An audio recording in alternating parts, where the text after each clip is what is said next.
In the previous video, we understood what is extend functionality about. In this video, let's try to understand how do we remove the elements from a list.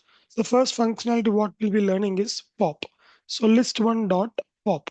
So basically what does pop do is it tries to remove the last value from the list each and every time. So what is the index of the last value? We can say -1. So if you observe here, default index is the value -1, and that would be removing the value. Not only removing the value, it would also return the item which is present at that respective index. So of course, by default, we are working on the last index. So if I won't provide anything, the value 200 would be removed as well as returned. So we got the value 200. If you want to store that, maybe removed element equals to list one dot pop.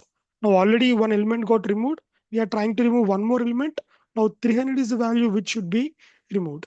So let's try to see that. So we got list one.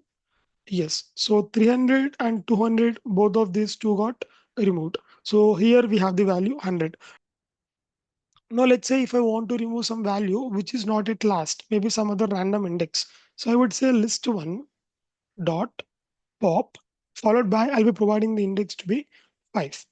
So let's say what is the index value 5? 0, 1, 2, 3, 4, 5. So the value 40 would be removed. Let's try to observe that. Yes, 40 is removed. Similarly, if I would provide list one dot pop of index 0, 55 is the value removed. So if I just check, 40 is not there as well as 55 is not there. That is all about pop functionality about.